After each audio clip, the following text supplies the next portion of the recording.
2004 is certainly a memorable year. Earlier, I spoke to Chi Azundu, who's a BBC journalist, but also was a news, but also entertainment was her thing. And we spoke about this, at the start about X Factor and the podcast that she's done on that. But and X Factor, the reason why I'm mentioning that is X Factor started in 2004, 20 years. But also in 2004, do you remember the Super Bowl halftime show? Now, if I say to you, no, you can't remember, you can just about remember the last one, or you can just about remember, I don't know, so many kind of artists or whatever that have done it. And obviously Kendrick is doing it next year. But you will remember Justin Timberlake. Yeah, remember? Ripped off part of Janet Jackson's top. Remember that one? Exposing her breast. Now, Janet was blamed and her image was tarnished. And, she's doing a world tour now. She's come back doing a world tour, represented in London. But the reason why I'm talking about this is 9/16 is a new production which starts next month at the Pleasance here in London, and it unpacks and dissects how black women are treated in the media and the kind of basis of it. And I'm going to find out. I know why it's called 9/16, but the basis of it is around that time. Now, Endy, I hope I'm saying it right, because I checked your pronunciation of the surname but didn't check the pronunciation of your first name. Endy Mckay is one of the cast members and joins me now. How the devil are you? I am very well. You are well. Explain the title, because let's just put it out there that Paula, the director, yes, was meant to be here, just got back, lost her voice, and I am so grateful that you have jumped in. So it was my first question that I was going to say to her. 9/16, explain the title. So the title, as you say, in 2004, Justin Timberlake exposed Janet Jackson's breast in the halftime Super Bowl show. And it was exposed for a total of 9/16 of a second. Wow. So hence the title. Do you remember the incident, or have you had to go back and look at it? It's interesting. I do remember, obviously, Paula Varjak, who is, this is her baby. She conceived, she's written the show. She certainly, I think, remembers it. But I do remember it. I do remember it just being in the ether at the time. I remember kind of hearing about it. And I don't know how we heard about things then, before YouTube, before social media. But it was definitely something that was spoken about. I remember it being on the news. I remember it being a scandal at the time, even over here in the UK, kind of hearing about that. And then not really hearing about Janet Jackson sort of since then.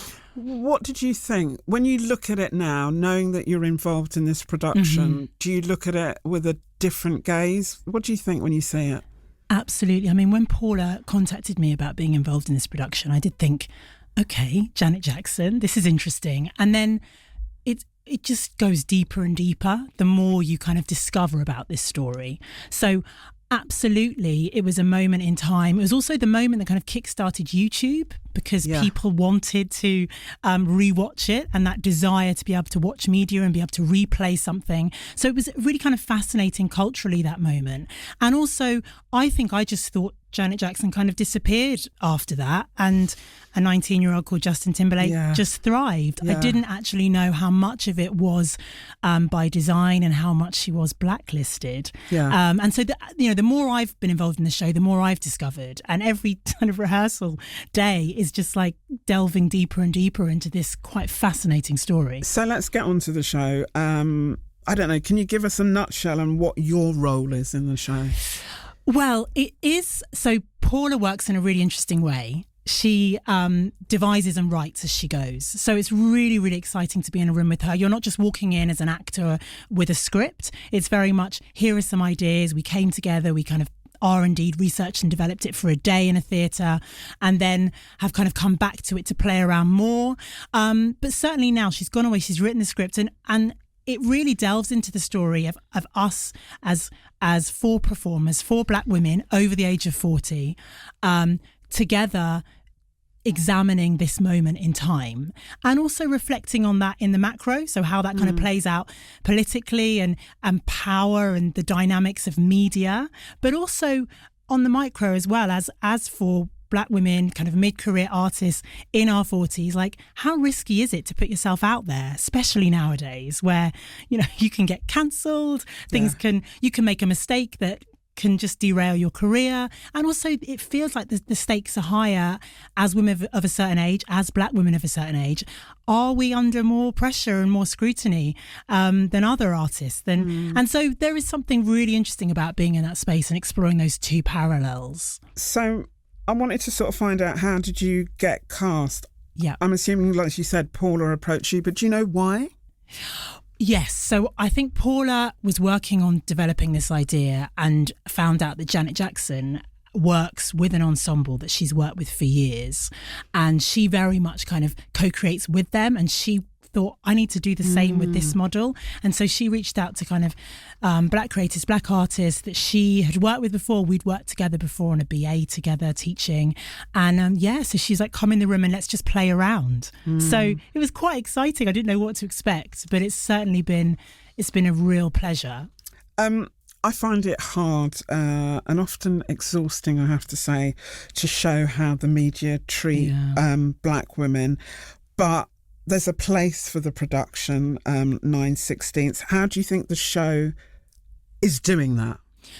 Firstly, I think it's really important to say that the show is very, very fun. Okay. It's kind of, it's full of stadiums and TV rooms and studios and cheerleading. And I mean, I'm having to move in a way that I'm not even sure is possible. You know, I'm not a dancer. And so this is a real challenge for me, this show. So it's a lot of fun. It's bright. It's vibrant. So that's one thing to say. It isn't like a tribute to Janet Jackson. It is very much kind of watching us go on a journey, understanding what was at play there and what's still at play now, how the media relates and relays information to us now, even though the media, it might be being decentralized through social media platforms. Like, who holds power now? Who decides what we get to see and what we don't? So it is this kind of mishmash of this, of sound, of music. There's a lot of music, a lot of movement as we kind of explore culture, pop culture. Now, Paula has deliberately cast older, and I'm saying fierce, meaning fab, women. This was deliberate, but why do you think that it had to be older women? I think really for two reasons. One, I think, you know, if she's thinking about herself as a mid-career artist who is facing these questions, like, why not open the door to other artists that are the same, in the same position, and offer that platform to us? And also, I think, because, you know, even at the time there was speculation around Janet Jackson, I can't remember who now said it, but sort of talking about her 37-year-old breast that was exposed. Who wants to see that? I mean, it's crazy. And so if you're going to examine that, it felt like, I think, the right thing for Paula, the right environment and the right situation to do that in was with other women of colour of a certain age. Are you a huge sort of, well, not huge, but whatever, are you Janet Jackson fan? Did you manage to even get tickets to see her? I didn't. Paula did go with one of the other artists. I love that. And we're on a WhatsApp group and I heard lots of like screams and so she did get to go and see this. When Paula started developing the show, it was before the tour was announced. Yeah. So it has this kind of wonderful serendipity that she's getting to see her a month before she performs. So the show starts the 6th of November and it runs at the Pleasance Theatre until the 16th. It's going to go and tour, which is fantastic, next year. What do you want people to take away, having sort of come to see it? What is the, you know, that kind of thing of moved, or do you want people just to say, yeah, that was great?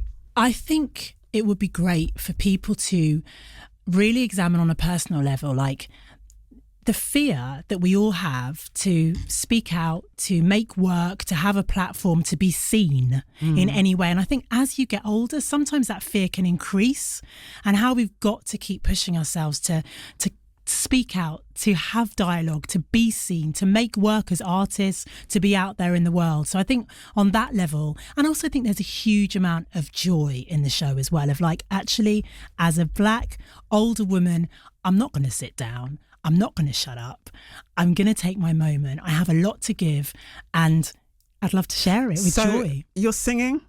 No, not you singing. Dancing, a lot of Trying dancing. to dance, or you're proper dancer? Well, let's see. You'll have to come and see. No, absolutely. Endy, stay there, because I'm going to play a track. And I know that you're here to promote the show, which I think you've done really, really well. If you're just listening, we've been talking about Sixteenths, is that how we say right, it? Yeah. 6th 6th of November, runs at the London's Pleasance Theatre until the 16th of November. But I know you're here to promote the show, but I cannot let you go without giving you your flowers, because you are a star in your own right. But we'll touch on that straight after this.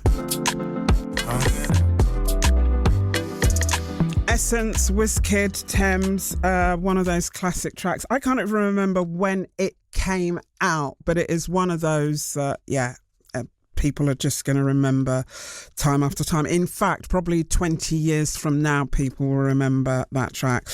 20 years ago, you'll remember, or we've certainly been talking about 2004 being a memorable year. Justin Timberlake, remember the Super Bowl halftime show where Justin Timberlake ripped off part of Janet Jackson's top, exposing her breast. Janet was blamed and her image was tarnished for a long time. Now, 9/16 is a new production which basically starts next month. We'll give you the details about that right at the end of this interview, but I've been talking to Endy Mckay, who is one of the cast members of the production, which unpacks and dissects how black women, kind of the foundation being obviously Janet Jackson, and how black women are treated in the media. Now, you are an actor, a writer, a director and teacher. So in your own right, I love the stuff, went and looked at the blog on I love when people have got their own website, okay, and love the stuff about the only black in the village. Where did you grow up, and what has fueled that only black in the village? Oh, you hit me with that, Kim. Yeah, I didn't know that was coming. I did my research. That's very impressive. Yeah. So I grew up actually about an hour from London, a place called Forest Row, near Gatwick, but about 1,000,000 miles away from London. Yeah. If you catch my drift. And very much, I say I was the only black in the village, and that's actually not quite true. There was me and one other. And it was, it had a huge impact on me, actually. It had a huge impact. So yes, there was kind of direct racism, but actually bigger than that. I think it was just that feeling of being disconnected from a culture. I grew up with my mum, a white lady in her 40s when she had me, and I think my dad was very much, they were divorced, but I knew him, but I didn't really have a huge cultural reference point. So it was quite challenging. I think it informed some decisions, as lots of things that happened in our childhood, it informed sort of decisions I made in my life. And is it something that you kind of, whether it's that experience or anything else that you've done in terms of wanting to direct and put it on stage, so to speak? Actually, it's really interesting. I have just written the first draft of a two-hander, actually. It's really about two women telling their stories, and then as the play kind of progresses, their stories interweave, and you discover that they are actually mother and daughter, and a lot of it really is about men, is about the relationship they've had with men and how they've tried to find themselves through men. So anyway, it's in its early stages, but it has developed. I did get quite a lot of interest in the blog. So there is some stuff positive, kind of happening. Because obviously it would be obvious to be negative, but positive. No, positive in the sense, positive that lots of people wrote to me. This was very sad, actually, that lots of people from now wrote to me saying, I'm in Devon, I'm experiencing this, I'm 19, I've grown up in a village where I've had this experience, which I kind of thought perhaps, I was born in the 80s, and so this this was really happening in the 90s, I thought perhaps we'd moved a bit further away from this. But I think in some small town communities, particularly in recent years where things have become more, people are saying more things that they wouldn't say even 10 years ago, I think it's become quite challenging for people of colour living in those spaces. Now, did a bit of research and saw that you studied at Mountview. Yes. Yeah, just up the road from me. Well, just up the road from my mum, Cruchond, or Crouch End, as you say, and I'm Stroud Green. What was it like? It's one of those stellar. I mean, I loved drama school, and since I soaked it all up, you look back now with a different lens and you're like, okay, right, that was some interesting stuff that happened. And I think, there were no drama school is perfect, and it was of the time, but I did love being there. I was there for 3 years and I never missed a day. Wow. In 3 years, I think I had an afternoon off to do my driving test, and that was that. Like, I wanted to be there. I wanted to soak up the work. And were you living nearby, or is it one of those places like RADA where you're kind of, driving across the capital to come to Mountview? I left of my rural setting at 16. I ran for the hills of Croydon, and then I went to the Brit School, and then I went to North London. Yeah, to the Brit School as well, yeah. And then I went to Wood Green. So I was very happy to be living right in the middle of South Tottenham, I think was where I was for most of it. Right. So it's in Peckham now. So sometimes I go and teach and direct there at Mountview, and they've come south of the river. Yeah. Big up South London. But I think with drama school, I always think you wish you could go back now. Like if I could, I was 18, and if I could go back now, I'd probably invest in it in a different way. But I was certainly dedicated, and I learned a lot. It wasn't perfect. There were things of it that definitely need to change, and I think drama schools are changing now, their approach. In terms of the plays you do, and the racial profiling that happened then, and even just the comments of what you should look like as a woman, and all those kind of things that we're getting better at. But drama schools have a hard job. They have to prepare you for an industry that really can be very tough and quite problematic in some areas. But yet, if things don't shift culturally, they've got to start in those training spaces. It's... you starred in shows such as The Reluctant Landlord, Peep Show, A Discovery of Witches. What next for you in terms of acting? Well, obviously, this theatre show, it's really lovely to be back on stage. And then we will see. This is the life of a jobbing actor. We will see what happens after that. I mean, I've got a casting on Friday, so wish me luck for that. Fingers crossed. For a sort of small part in a film, but it's really difficult. I found it very difficult, particularly after COVID, and also with children. I have a young child and a teenager as well, so it's not easy balancing that. And I do think there are challenges that come up as you get older as well. But I'm still here. I'm still clinging on, and I do think when you get the work, it's so exciting because you get to just be in another world. Speaking of children, do you think that what would you say if they said they wanted to go into acting? Is it something that you would be able to prepare them for, or would you just say, hell no? I would never say hell no to anything that my children come to me with. What they want to do. Yeah. I do say to them, we're here to raise the consciousness of the planet. And my 14 looks at me like, you're nuts. Yeah. And he just thinks I'm a raging hippie. But I do say, we're here to make the world a better place. Part of that, I think, is finding out what makes you feel alive.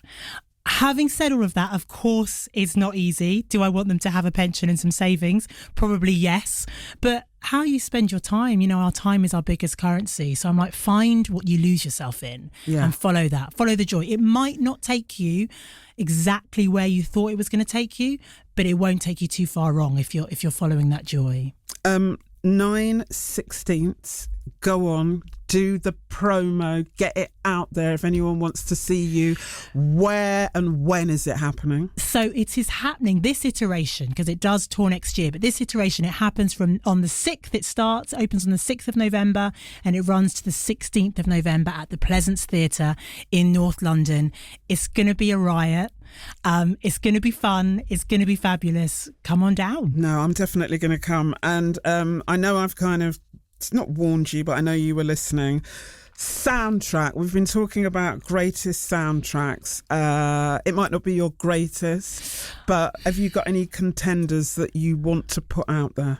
Oh, I've got a couple. It's not easy. It's not an easy question, Kim. One of them I think would have to be a 90s classic, Boys in the Hood. Mm-hmm. I like that. And the soundtrack, I don't know, it's a moody, dark soundtrack, but I just love it. Especially Ooh Child. Yeah. By the Five Stairsteps. Yeah. I think that's one of them. Dirty Dancing, I think, is another really? Close second. Okay. Just the soundtrack of it. Yeah. I love the soundtrack of that. It's all kind of reminiscent of, days gone by, I guess, now. But are you hot on the socials? Because this is your opportunity. If anyone wants to follow, engage.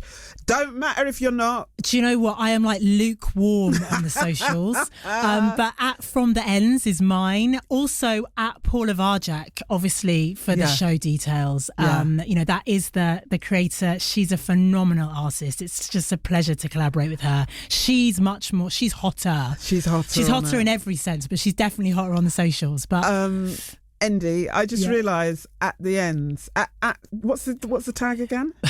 From the Ends. From the Ends. So I love that. Your name is beautiful. Do you know anything about your name? Oh, another interesting question. I know that I was named after my paternal grandmother, so my father's mother. I'm trying to find out more about that heritage. Yeah. But yes, From the Ends, which is an ironic title considering I ain't from no ends. I was from the bush. Listen, it's been fantastic. Thank you so much, particularly because I know that Paula isn't well, but you were able to come in and I think you sold it very, very well, which is why I wanted to give you your flowers. But thank you so much for joining me here on BBC Radio London.